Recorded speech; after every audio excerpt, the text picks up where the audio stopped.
And welcome back to the First and Goal podcast. My name is Lewis, and next to me, as always, is my beautiful co-host Laraib, as we are back with the breakdown of Week 11 of the NFL season. A lot to get into in this episode. Week 12, Week 12.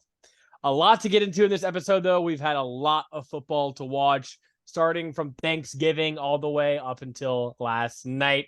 Almost every day with some football, really good football going on. Before we get into anything, Laura, I want to ask you, what did you think about the Black Friday game?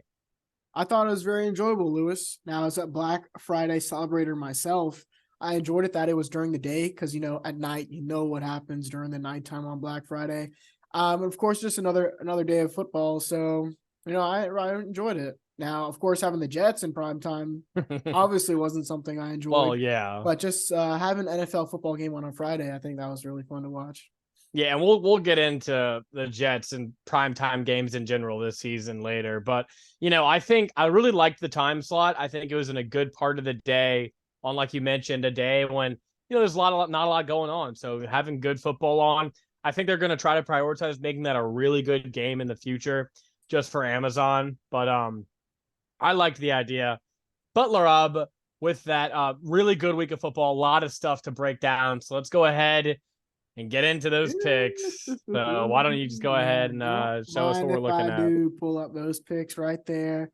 And bang, there it is, my upset and my lock hit. We didn't share these picks with you guys from last week, but we still got them in there. And of course, I was really scared about this Eagles pick because if they would have lost to the Bills and just like the Baltimore Ravens won on Sunday night, it would have been a tie game. But my New York Giants pulled through, and Jalen Hurts in overtime gets that touchdown and puts me right over the edge on Mr. Butler. And now I think I'm only up 2 weeks, though, so I shouldn't be showboating too much because there's still, a lot of games or, a couple games still left for you to reclaim the lead. That stupid Giants game made me so mad. I mean, credit to New England for intentionally losing. I hope the quarterback you pick is a generational bust and you're in the toilet for the next 20 years. So your franchise is now officially cursed thanks to Tommy DeVito and your stupid kicker, Chad Ryland. Anyway, I'm not salty at all. Anyway, Laraib, let's go ahead and talk about one of the more, outstanding news, not outstanding, but strange news from the weekend.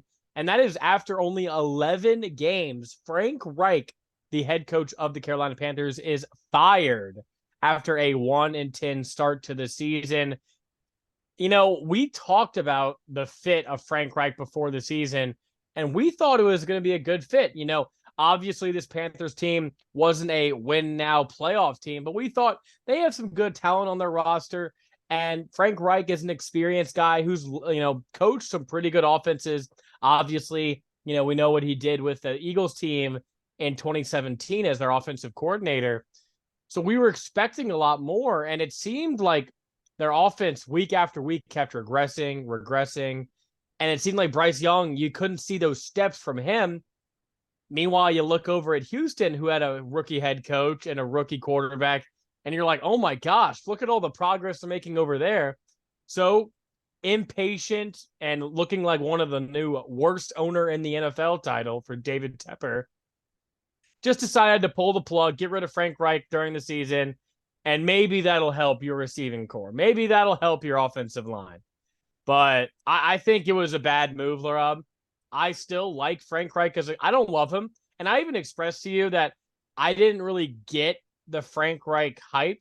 When you have the opportunity to coach guys like Carson Wentz, they're going to make your job look easier. So it was really just about the talent evaluators and people like that putting him in a position. And I thought, Bryce Young coming out of college was a better prospect than obviously he's shown so far because he's literally looked like the worst starting quarterback in the NFL. I don't think that's been a really discussion point so far. And people are just starting to move on. So it's sad to see. But I don't know. Overall, Rob, do you think it was a bad move or a good move for the Panthers? I think it's a bad move. Anytime you have to fire a coach in the middle of a season, it just looks bad for a team, to be honest. At least let him finish out the last couple of games and, then, let him gracefully go. But now you're slamming the door in his face in the middle of the season, excuse me. And it just is a real bad look. Now, I have to agree with you, right? You weren't expecting this offense to be really high flying, being able to dominate, like you mentioned, with a bad offensive line, bad wide receivers. But something we did expect was for this young defense to kind of, be the highlight of this team.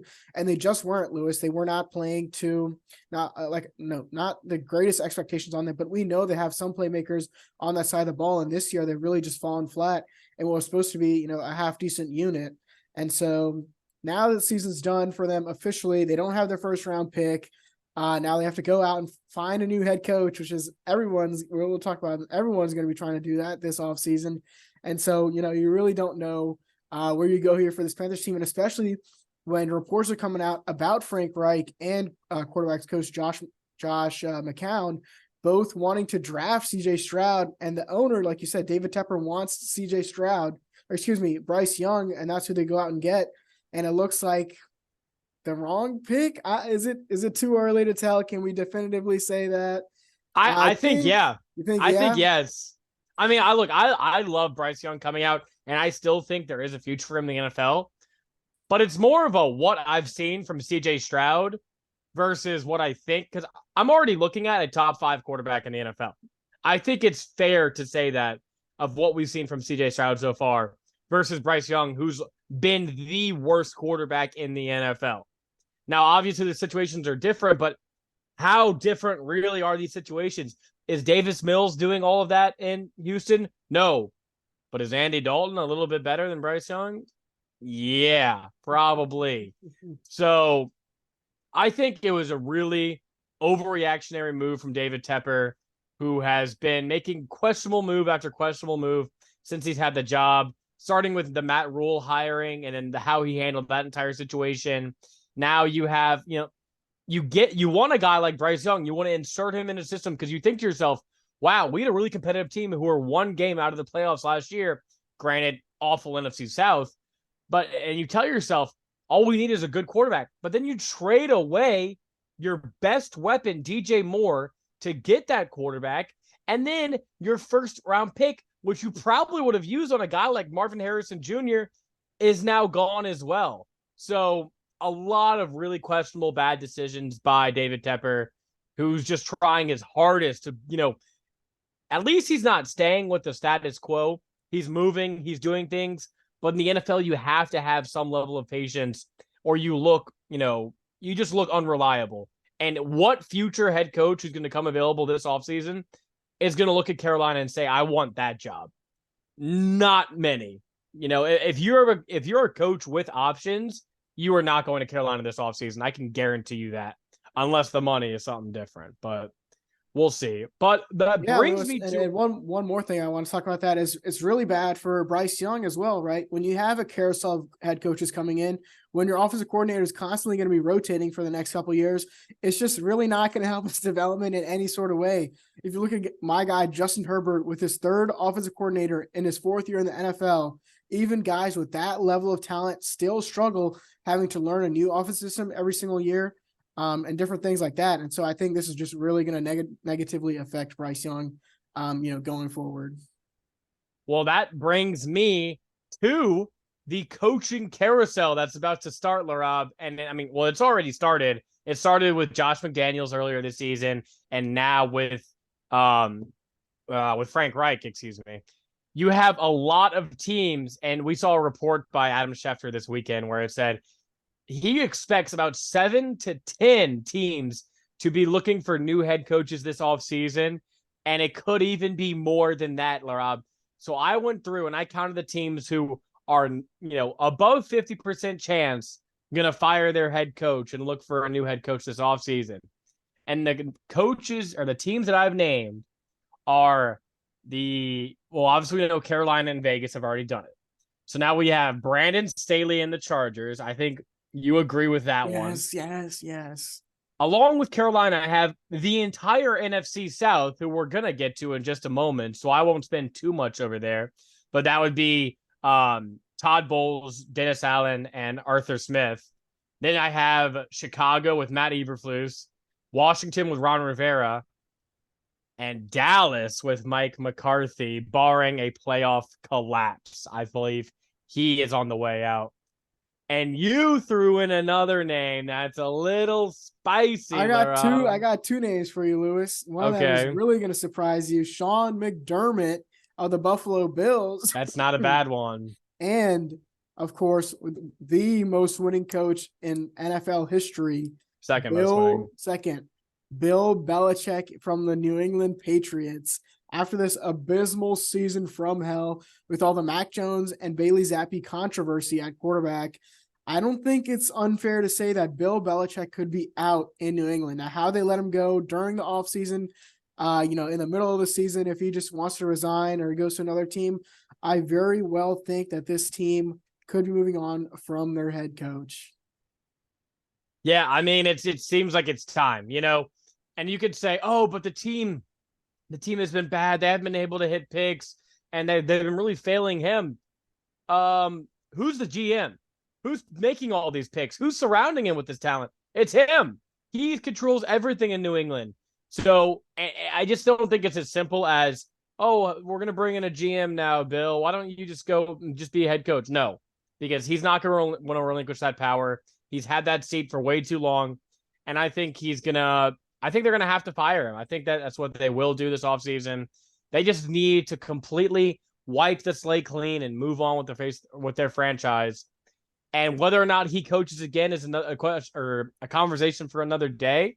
But I think it's likely that he does get fired. I could not put him in this conversation just for the respect, but I do agree with you. So other names I wanted to throw out, some very historic, long in the tooth coaches, Laraib, who I think if this season ends horribly, their fans could be saying again.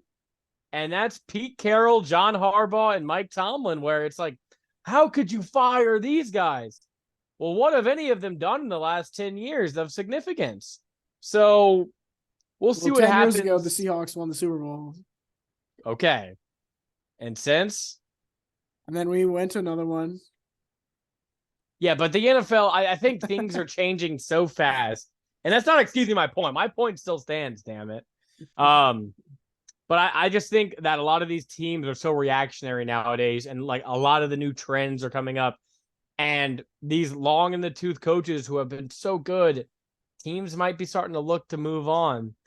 But yeah, that's all I have for the coaching carousel. Any other names or guys you wanted to bring up for that? No, but I kind of want to talk about what the future may look like. Now, of course, we've seen the hot new guys on the block have been guys like McDaniels over there in Miami. It's been guys like Sean McVay in Los Angeles, those young, snazzy guys from the high-powered offenses who move around. So look at guys from the McVay coaching system. Look at guys from, the Kyle Shanahan system to be some of those guys that move on to new teams, because that's the way, the NFL is headed. We've seen it in basketball where it becomes very analytical, right? We want to shoot the three ball now. We want to take it all in stats and everything. And I think that might be the direction that the NFL is headed. We've already seen it with the passing game, right? All these teams now, they want to analytically know it's better to throw the football on first, second, and third down. And so might be the direction that the NFL is heading in. Yeah, so names to look out for. Ben Johnson from the Lions, who's been a really good offensive coordinator over there. Bobby Slowick of the Texans.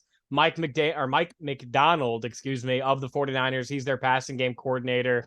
A lot of these young offensive coordinators, like you mentioned, who could be on the move. Those are definitely some names to look out for, including some other names that we'll get into when we get closer to the end of the season. Because I know a lot of teams are, going to start really paying attention to some of these conversations that we're having soon, including my team, which we could get to right now. The NFC South, again, worst record of any division in all of football.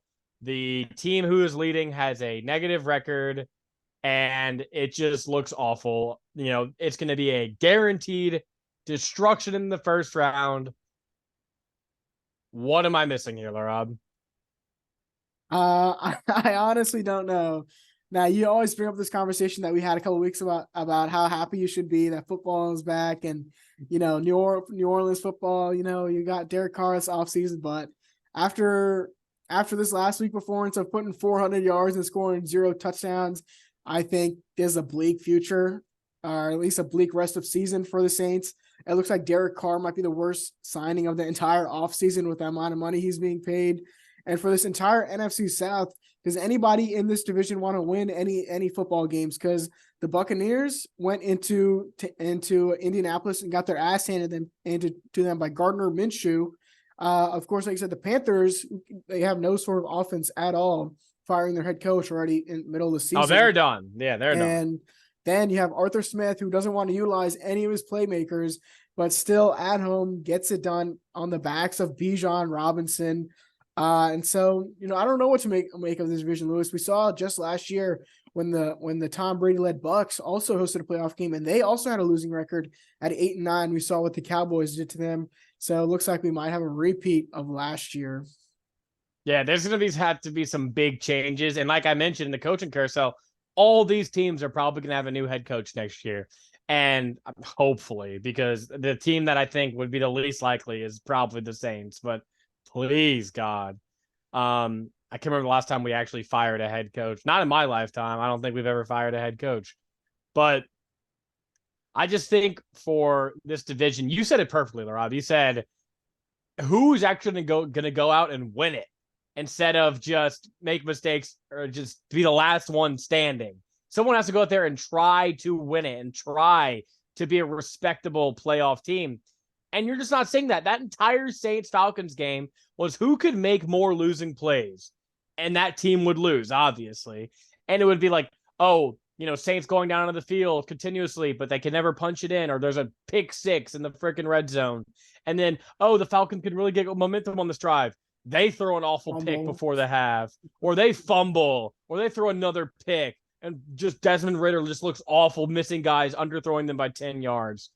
It was just football at its worst.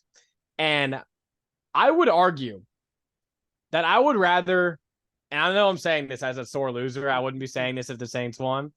I would rather lose this division, get a better draft pick, because you're going to have a bad record if you're second in this division.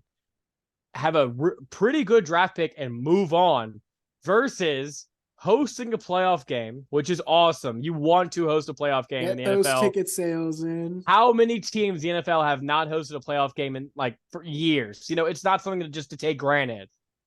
But just for the Cowboys to come in there and whoop some ass, and maybe the Eagles. No. It doesn't matter. You're gonna get whooped. So you're gonna have a worse draft pick, a much worse end of your season. All for what? For a home playoff game and extra revenue that your owner's probably just gonna waste. Yeah. I don't know. That's my hot take, Lara. I'm wrong. I know I'm wrong. I shouldn't have this opinion. I should be rooting for the Saints to have a chance to go to the playoffs. But I don't care. I hate this team.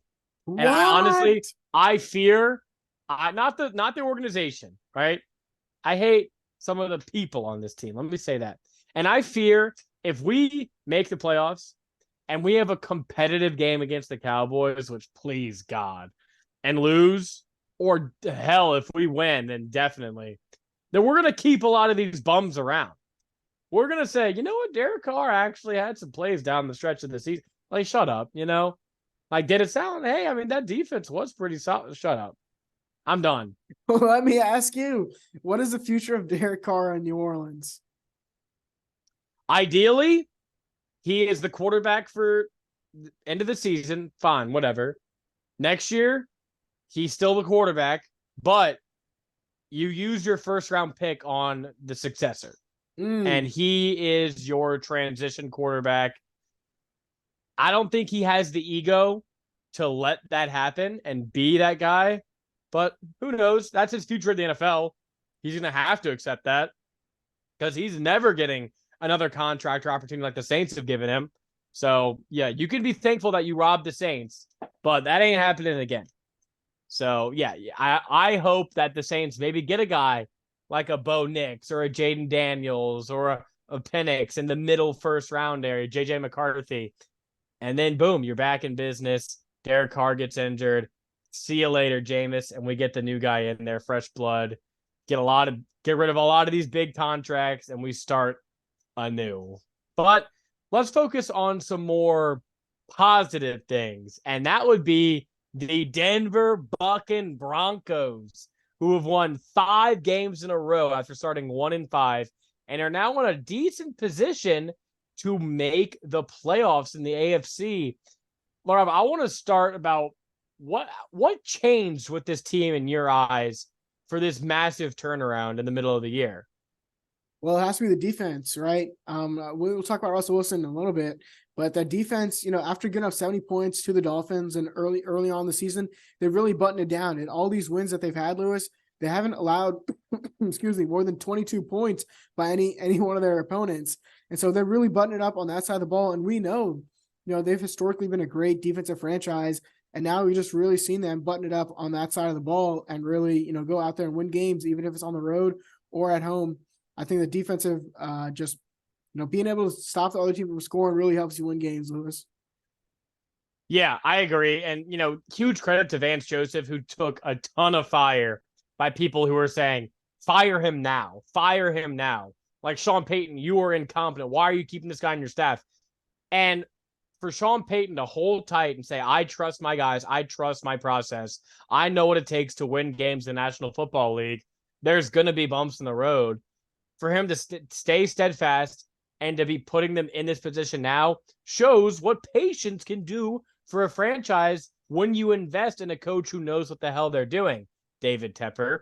But you see from the Broncos, you mentioned the defense having a huge shift.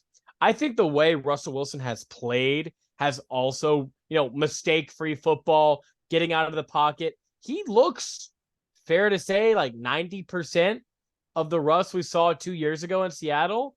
I mean, I think that's pretty fair to say. He doesn't have the gaudy passing yard numbers that he had, but he's efficient with the ball. He's, hitting the deep touchdown shots that he always did, and he's playing really solid football. They're getting the running game going under Sean, and I really like how they've turned these things around. I don't think they're going to make the playoffs in the AFC. It's just uber competitive. I would love it if they did, because I just think they're such an entertaining team. But if I had to put my bottom dollar, I would say no, they won't. But you gave me a face, Laraib. Do you disagree with me? Well, let me tell you some of the teams that have left to play. The Texans in Houston, we can say that's a tough game. That's going to be a good game. But then listen to this. The Chargers twice. Easy. Whose season is over, by the way. Their season is done. Wait, you said definitively. Our season? Our season is over. Then they play the Lions. You can say that's a loss. Then they have the Patriots and the Raiders, Lewis. And so would it be fair to say they could potentially win 5 more games? How many wins, first off, do you think gets you a wild card spot in the AFC? 10? 10. So I think they could beat the Patriots. I think they could beat the Raiders. And let's just say they beat the Chargers once. And that then means they only have to beat the Texans or the Lions. And the Lions, now back-to-back weeks, they've really struggled. I know they pulled out that one against the Bears, but on Thanksgiving Day, Lewis. Where is that game? Do you know offhand? No, I don't know off the top of my dome. Because if it's in Denver, we know golf, late in the season, on the road. Outdoor when it's nice and chilly. Right. That could be an interesting game. Happen. You're maybe talking me into it, Laraib. I need to look more into the AFC playoff things as things shake up, but they definitely have a path. We can both acknowledge they have a path to playoffs, and we would like to see them in the playoffs for sure. Anything else you want to say about the Broncos, Laraib? No. Okay. So I was thinking about this, Laraib, and we were talking about how primetimes games this season and every season can be ruined by a team that either just doesn't meet expectations or suffers a big injury to a star player that everyone wanted to see. And there are just so many primetime games that were originally scheduled where it's like, damn, that game's going to suck now. Obviously, the biggest thing this season has been the Aaron Rodgers injury, making all these primetime Jets games unwatchable. So I wanted to flip that on its head, though. And I wanted to ask, out of all the teams in the NFL, we're going to do a draft style. So we're going to alternate a team and a team. who are the most watchable teams in the NFL? Just in terms of watchability, who brings you to a TV more than any other team in the NFL? And we'll trade off, give each other 5 teams each until we have a good 10 teams that we think are the most watchable, Laraib. So I'll start with you. Who is your most watchable team in the NFL? It has to be the Philadelphia Eagles. I Yep. mean, any game they're in, whether they're up or down, they will find a way to make that game close and entertaining. And obviously, the best record in football. I think they are the most watchable team this year. They have a bunch of good weapons, and I love the gimmick of the brotherly shove. I know some people probably think that's unwatchable, but I just love seeing it whenever it happens, how excited the fans get. And, Philly fans are entertaining in their own right. I also had Philly number 1. My number 2, and a lot of this is also because of the game we saw this weekend, is the Buffalo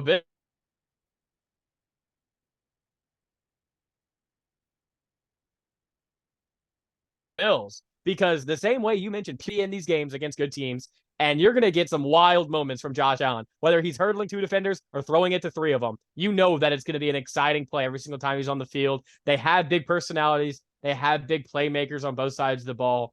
They are going to be a fun team to watch at all times.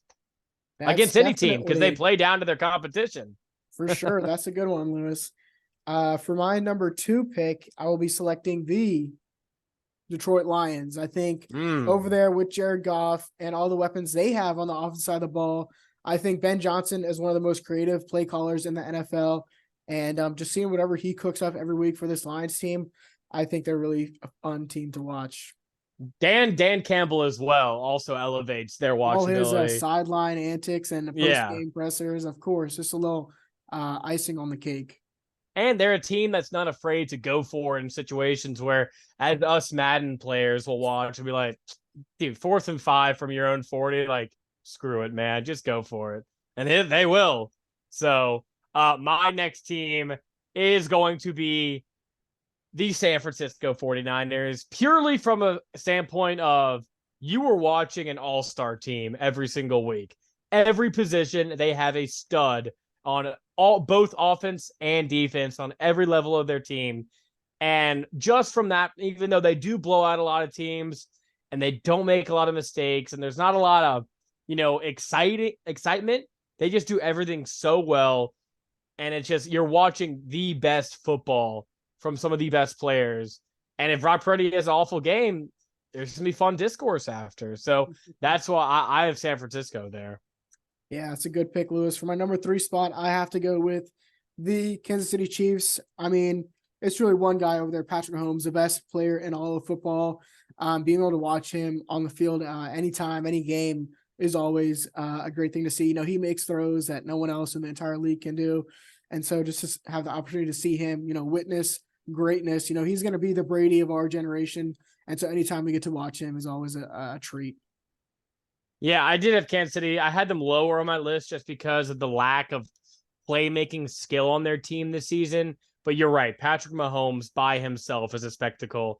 And that's why we all love watching him. Plus, Taylor Swift does boost them up a few points in some people's books. I know your book as well. For my 3rd pick, Laraib, I have the Los Angeles Chargers. I mean, it's going to be a fun game when the Chargers are playing because if it's against a good team, they'll probably take a lead. They'll probably flirt around with winning the game.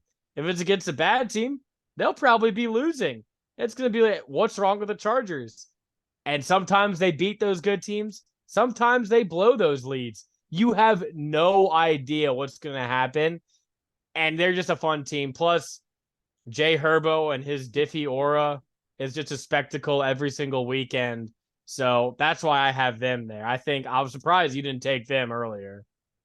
They were going to be next on my list, but I'm going to go with one of the younger quarterbacks in the league with CJ Stroud and the Houston Texans. Yes. He is the future of the NFL, Lewis. And what he's been doing over there in Houston, it's always great to see. Those rookie quarterbacks really flourish in their first year. And he's just been playing on a different level, Lewis. his pocket presence, his ability to get the ball down the field. He had a 68-yard ball thrown this week, Lewis, that unfortunately was called back because of an illegal shift. But he's just, he's going to be great to watch in the NFL for years to come. And of course, from Houston, I got to be a little homer on that one. Let's go Texans. No, I actually had CJ Stroud and the Texans as my next pick, so I'm glad you went with that one. My fourth pick, Laraib, I have the Miami Dolphins as one of the most exciting teams to watch. Just a high-flying offense, a ton of spectacle on the outside. Just Tyreek Hill and Jalen Waddle themselves are a ton of fun. Mike McDaniel, doing whatever on the sideline. We don't condone that. And just the creativity within that offense. They do so many explosive plays that they're never truly out of a game unless they're playing a team above 500. But I mean, they dropped 70 points this year. Like that's pretty darn watchable. That's pretty dang entertaining. So I have the Dolphins. That's a good pick for sure, Lewis. And for my final team, I'm going with the Dallas Cowboys. Oh, whether they win or they lose, Lewis, it's always great to see all the discourse on social media, all the discourse on TV the next day. It's if they win, good win for them. If they lose, they're the laughing stock of the NFL, Lewis. I think it's a win-win either way. And so, of course, I got to go with the Cowboys at my final pick. I agree with you, but my only pushback is they've had one entertaining game all season because of how they destroy the bad teams and get destroyed by the good teams. The only good game being that one at Philadelphia, which was a really good game. My final team, Rob, you might be shocked by this, but I may have alluded to it in our last segment. The Denver Broncos. Really? Surely me as a Saints fan, seeing Sean Payton, seeing how that team has, they were the laughing stock of the NFL last year, and now seeing the media and all the public view them differently the past few weeks because of the winning streak. And, Russell Wilson is just such a polarizing player. Some people hate him. Some people love him. So I just think that is an extremely entertaining team. The product, it's not that bad, but it's getting better. So I like the Broncos. Did you have any honorable mentions or anything else you want to shout out? I did have two teams that we didn't talk about. The Jaguars and the Ravens. They've just been playing great football. Of course, the Ravens with Lamar Jackson, you never know when he's going to bust one for 50 yards. And so, and the Ravens just play hard-hitting, smash-mouth D. That D is always good over there in Baltimore. So I think that's one team we could talk about. Yeah, all right. Well, that's going to be – I like that. Actually, I covered every team that I was thinking about. But let's go ahead and move on to our Thursday night preview, Laraib. Your Seattle Seahawks traveling to Dallas after the crushing loss y'all had. Very tight game against the 49ers. Going from basically a full weeks of practice for both teams, going to Dallas. Dallas is a 9-point favorite, Laraib. Is that fair? I mean, that seems like a lot of points for a good team in Seattle, right? It's not a good team over there, Lewis. Now, I'm about to stand on my shoebox real quick. I mean, this offense has been horrible all season long, Lewis. First of all, we haven't beaten any good teams except for the Lions in an overtime win that we had to pull out of our ass. Besides that, we've struggled offensively so far this year with Geno Smith. Our offense fails to run the ball. We're bottom half in the league in running the ball. Geno Smith has not been accurate this year. Our offensive line has been in shambles. Shane Waldron, a lot of people are calling for his head over there in Seattle, Lewis. Looks like he could be somebody that could be moved this offseason. Clint Hurt, defensive coordinator with all those guys over there. It just looks like, there's no accountability on the defensive side of the ball. On the one play against the 49ers, they have a guy wrapped up for a third down stop, and there's four guys just standing around, and he just keeps on moving for the first down. Drake Woolen looks like he got benched in the end of that game against the 49ers. Yeah. I mean, it just looks like everything is in shambles in Seattle. Now we're going into Dallas. Both teams played on Thanksgiving, so it's not like someone has an edge over the other team. I think the Cowboys, just the way they've been playing football, they're going to dice the Seahawks defense up. And, Geno Smith is going to have pressure in his face all game long. And he just hasn't shown me that he's able to stand up to something like that and deliver balls this year. And so I think this is about to be a bloodbath in Dallas. I think Zach Charbonnet is going to have 16 catches for 180 yards. and he's going to set the running back receiving record. So I think, that'll make it a close game. I'm kidding, of course. I think Dallas wins. You mentioned it. Is Seattle a good team at this point in the year? I hate to agree with you, but I don't think so. And we know what Dallas does to teams that aren't on their level. So I think Dallas wins this game. I'm going to go Dallas 31 to Seattle 17. And I'm going to go Dallas 31 to Seahawks 13 as they get dominated in Dallas. They get D'd down over there, and Geno Smith looks like the Cinderella story has come to an end. All right, Laraib, well, that's going to do it for today's episode. A lot of interesting stuff that we broke down this week, and we will come back with our predictions for week 13 on Thursday. So anything you want to say before we hop out of here? No, I think that's the First and Goal podcast signing off. Peace.